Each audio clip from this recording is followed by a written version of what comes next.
So, very, very pivotal scene. That I think the climax of Danny's character. Yeah, but that scene alone, that scene alone is worth watching the director's cut. Oh, absolutely. That is the penultimate scene. And that's probably the scene where the most was missing between theatrical and directors. Yeah. They had taken more out of that than any other scene.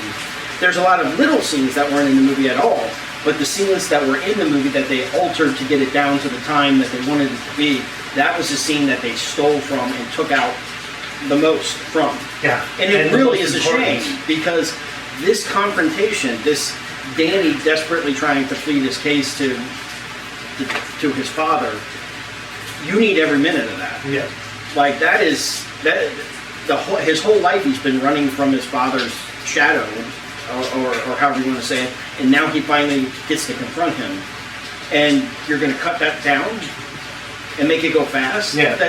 You need to spend time I don't think there. that's the Flanagan. I think that's the suits. Oh, yeah. No. Whatever the suits are. No, that's, yeah. And He's not Stanley Kubrick. You don't Yeah. get to, Stanley You don't Kubrick, get no your one final tells cut, him yeah.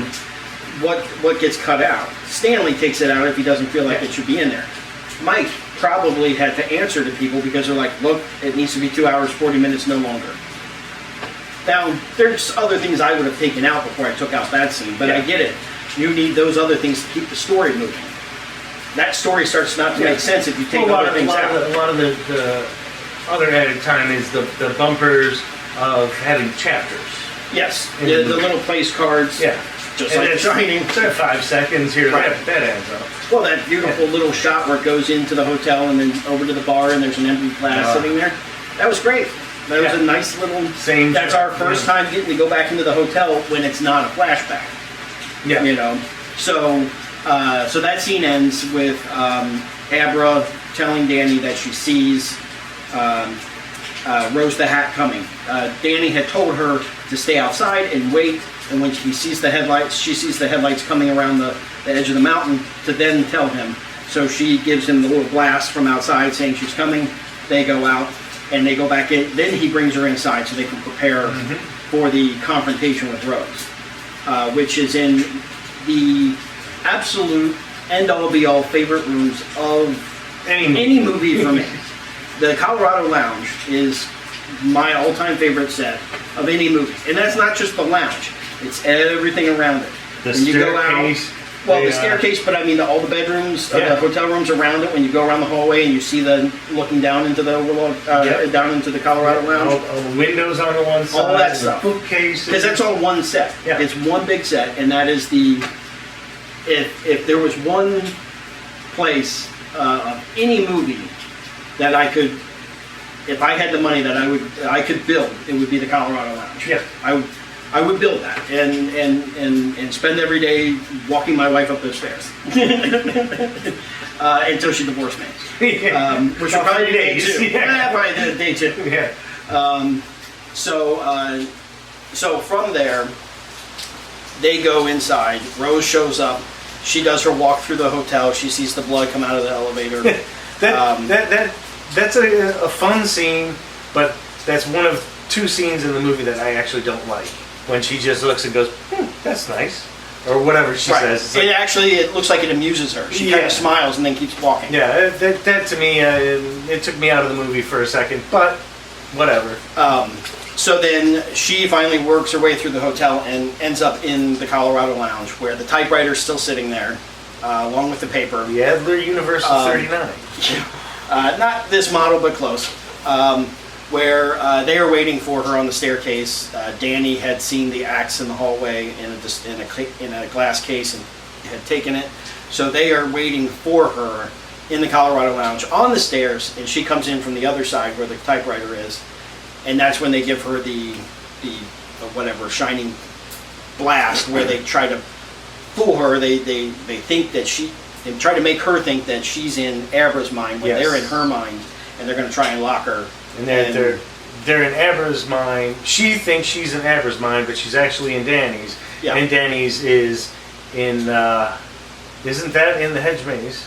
Yes, that's in the hedge maze. That's in the hedge maze. Where he's about to lock her ass up. Where he keeps all the Correct. boxes of apparitions. So, although they don't see them. Yeah. They don't see them in there. This is Danny's mind because she, meaning Rose says to Abra, your mind is so much like mine. It's so, she acknowledges that her mind, she's like, you made a lot of changes because Abra's mind was just her bedroom with the filing cabinets. Yeah. Danny's Loads of filing mind, cabinets. Danny's mind is the hedge maze. Yeah. So she makes the comment, your mind, you've changed it so much like mine. Well, because it's actually Danny, and Danny is so much like her because, one, of age, even though she's supposed to be thousands of years old, but still, as far as just, he's not a child. Yeah. So, of course, he will have built this elaborate maze. That's why when she first that walks was in his there... safe space in the first movie. Right. When he was 5 or whatever, that was his safe space. Who's to say that's not his safe space through his entire life? Right. Because that saved him. And when she first shows up in the hedge maze, when they put her in there, and they do that pan up into the sky, Yeah. it's non-ending. It's Danny's mind that just keeps going. Similar to when they do it in The Shining and it pans up and it's way bigger than the maze on the table. This maze, it just keeps going. So his mind is like, that's all it is a hedge maze. Which is a really, I thought, like just a brilliant idea to make his filing cabinet the hedge maze.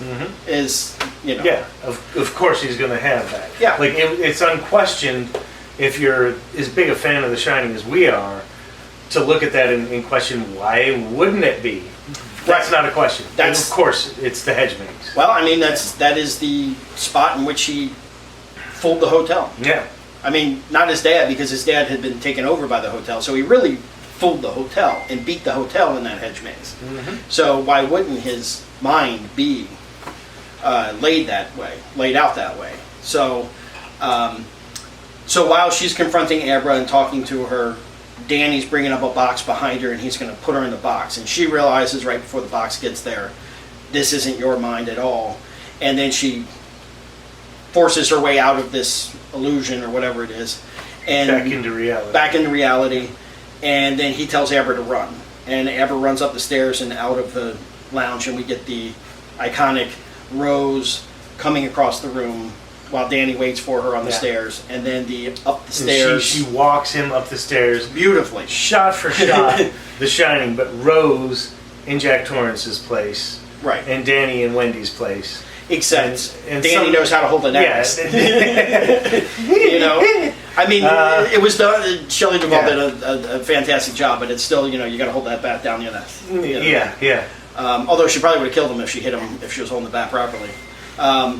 But so she walks his ass up the stairs and does the, no guilt, the live long, eat well, no guilt, and then he turns her down, goes to swing the axe. She catches it, but it still gets her in the shoulder. Yep.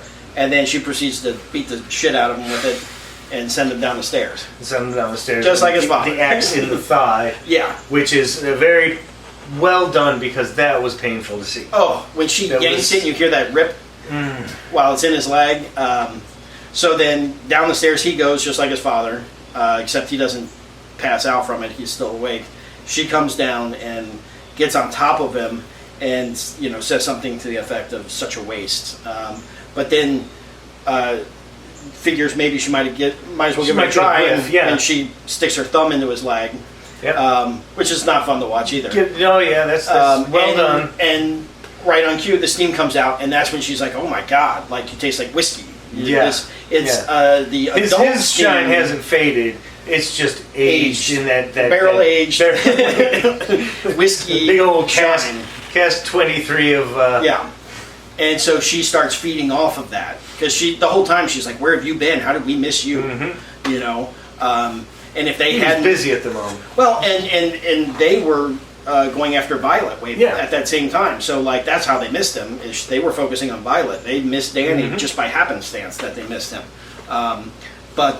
So she starts feeding off of him, and that's when she realizes, or she sees the boxes in his mind. Yeah, how dark his past was. And was like, "What are in those? Something special?" Yeah. He says, "No, they're starving," and out come all the ghosts.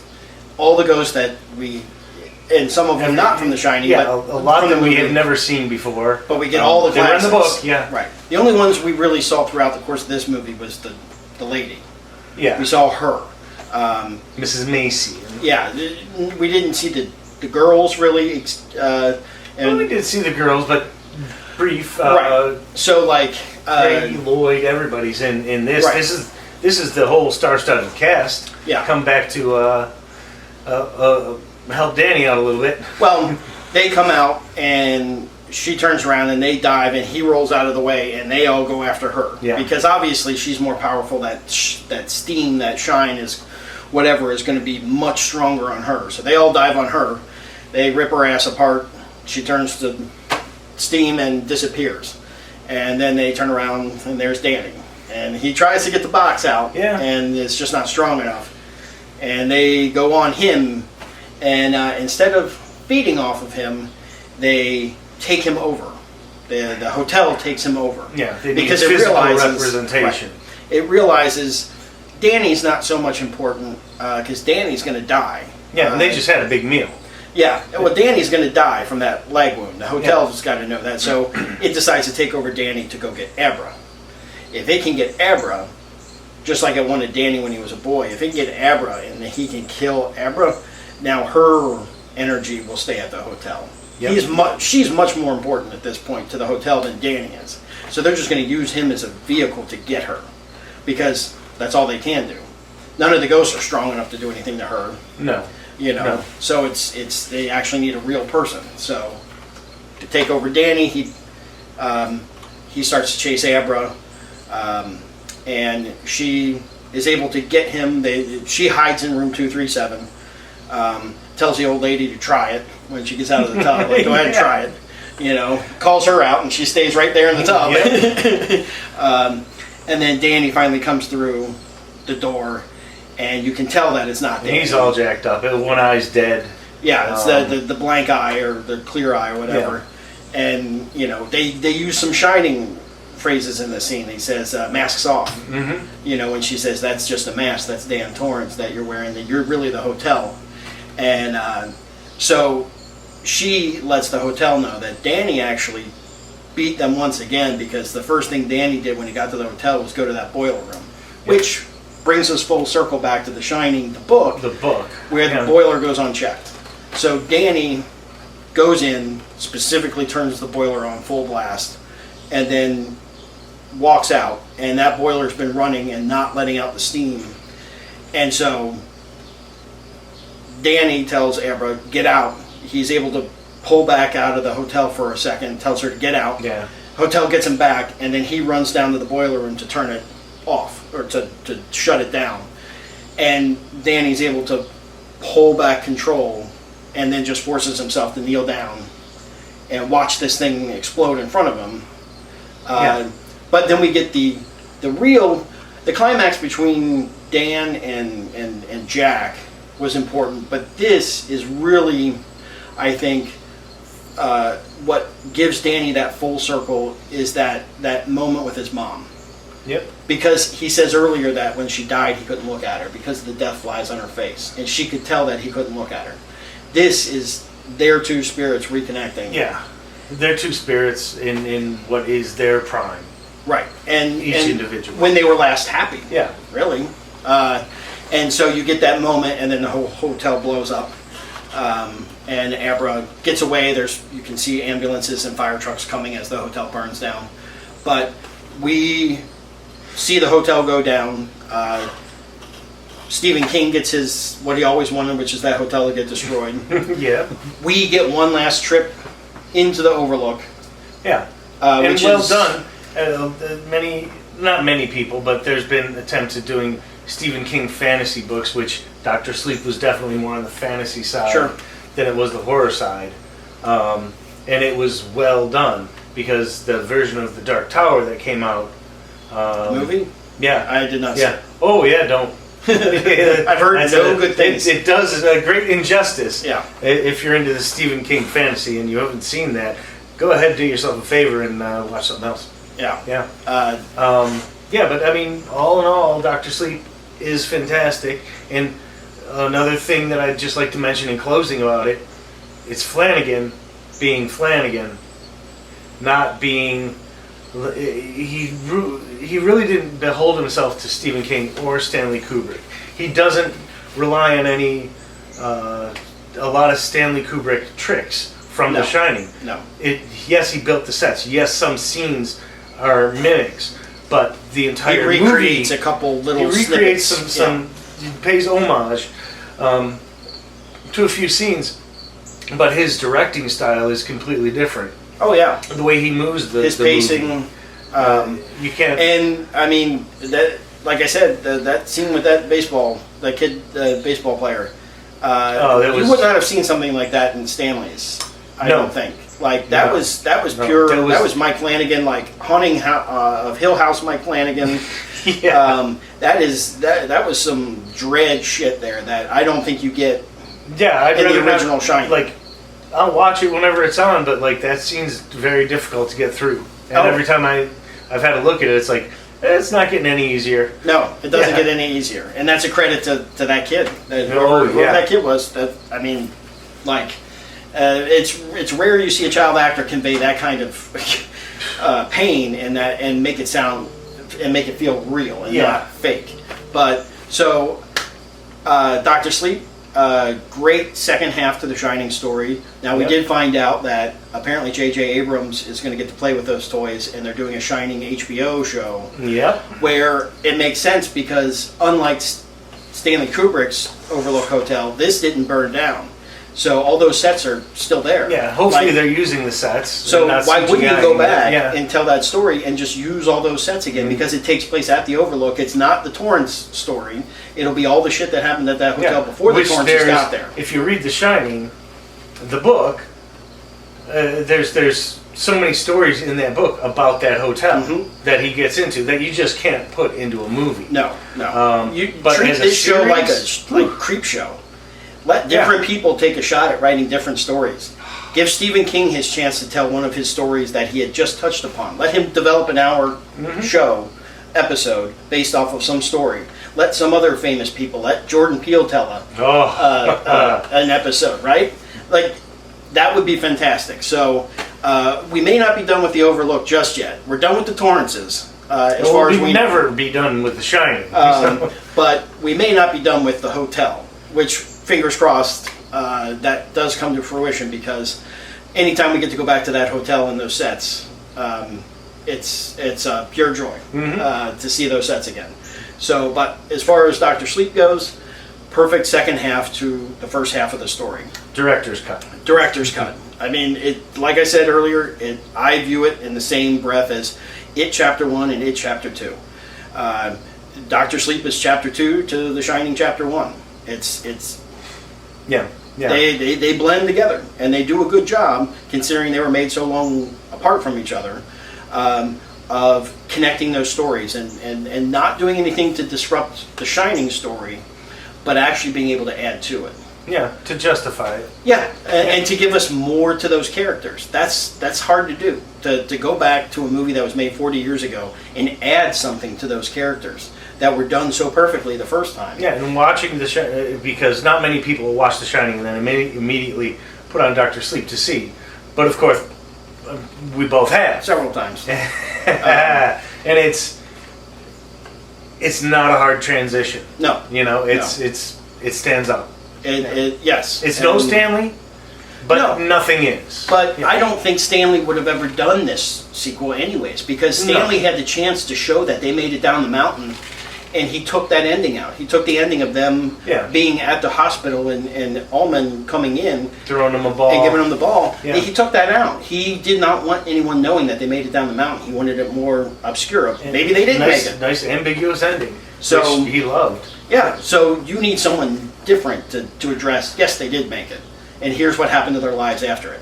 Stanley Kubrick, once he tells the story, he's like, well, I'm done with that. Yeah. I'm going to go on to the next I'm project. never going to talk about it again. Yeah, you know, he does not, famously, he did not do that kind of stuff. So, but Dr. Sleep, fantastic movie. The director's cut doesn't mean the theatrical is horrible. It just means you don't get the full story. So, director's cut, fantastic way to wrap up the Shining story and to actually add to it. That's a compliment, I think, of the highest level, to say that you actually added something to what a master had already done. Absolutely. So that'll do for Dr. Sleep. Yep. And that's us. We're us. We are Ron the Caretaker and Matt the Caretaker, otherwise known as Caretaker Ron and Caretaker Matt. So that'll do it for this week's episode of What Are You Doing Down Here?